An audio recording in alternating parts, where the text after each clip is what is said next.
Hey, it's Corey back with Elite Custom Golf Carts. And I'm here today to show you how to put a clay basket on basically any D5 model, but this is a D5 Maverick 4+2. So clay basket's basically just gonna mount on the front of your cart and just allow you to a little bit more storage room to, tote, your little light purses and bags and things of that such, or even, clays if you're a shooter. So when you open your box, and that's your clay basket itself,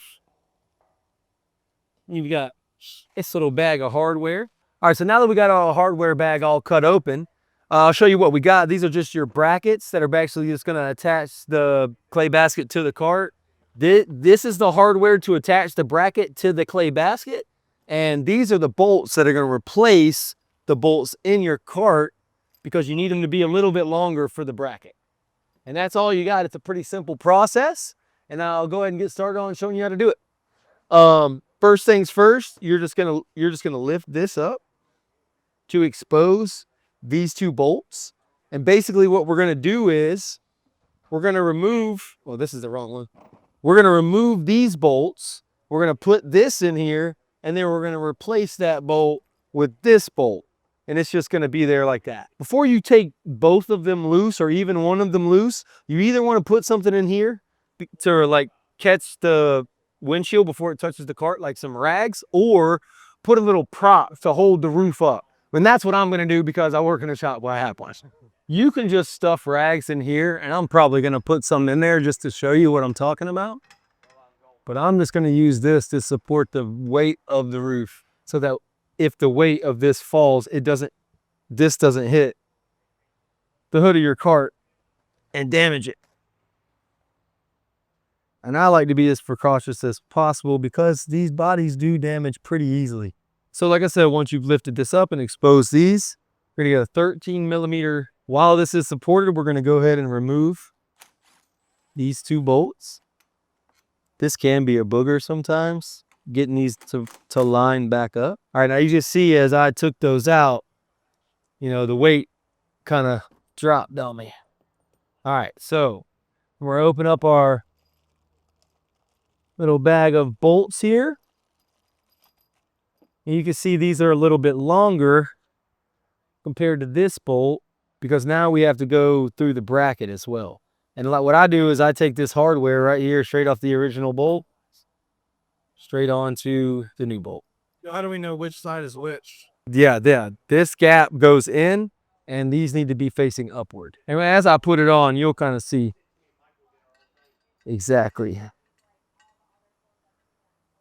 All right, so you get it going through here. So now it can be kind of a booger to get these things to line up. Just kind of support this a little bit. Let me see. Oh, wait. Come back down right about there. All right. Sometimes you need a hand to get these to line up. Once you get these threaded in, it's basically done, but it can be a little bit of a booger.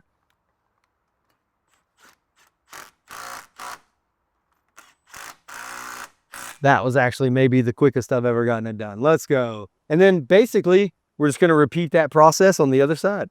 We'll go ahead and pull this down. If you notice the design of this, you've got these little tabs on the back side of here. One of these is gonna go down into that to kind of help hide that bolt.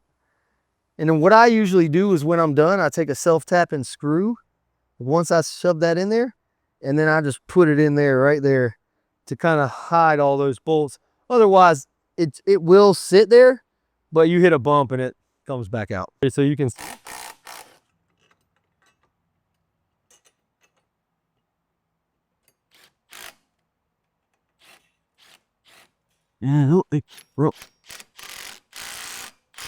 There we go, all lined up, nice. That may be one of the quickest that I've ever got done. Now that can be a booger sometimes. Sometimes it can be easier to do the top one first. Sometimes it can be easier to do the bottom one first. Sometimes you might need to like kind of flex on this a little bit. Believe in yourself.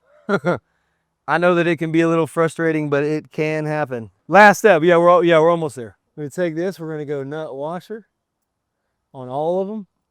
Just take a nut, put a washer on it, take a nut, put a washer on it. We got all 4 nuts with washers. I'm gonna give 2 to my lovely assistant Jameer. And then you're gonna complete it with washer nut. So bolt washer, washer nut.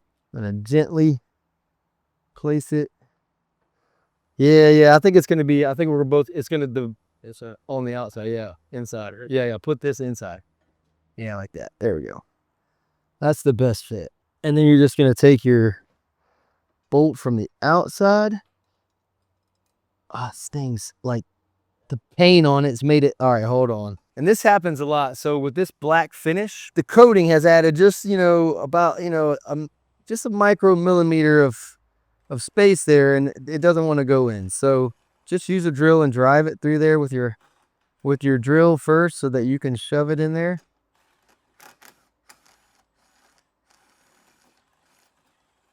All right, and then I kind of do the same thing on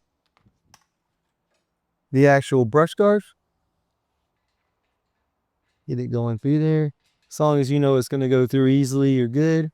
All right, and then on the back side, you're just going to go wash your nut. Got me like sweating profusely in the video. Oh yeah, it's production value. It's a part of the process. All right, so now you got those started. Those have lots. All right, and then you're just going to go back here.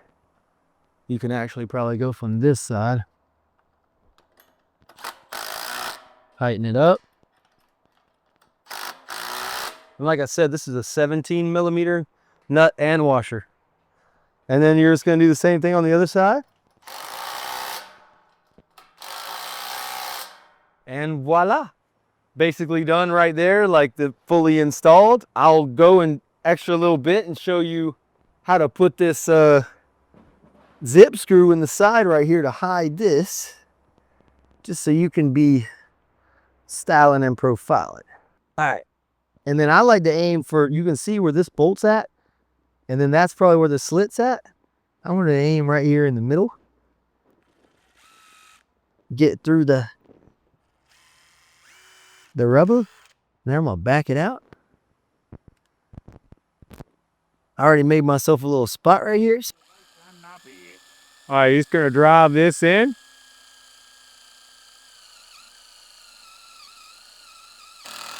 Until it catches and starts to thread. And to kind of hold the slab in. Back here.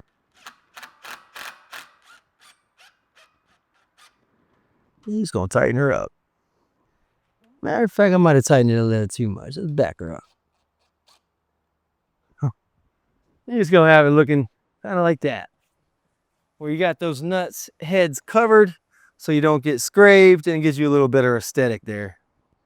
And then if you like that, you just do the same thing to the other side.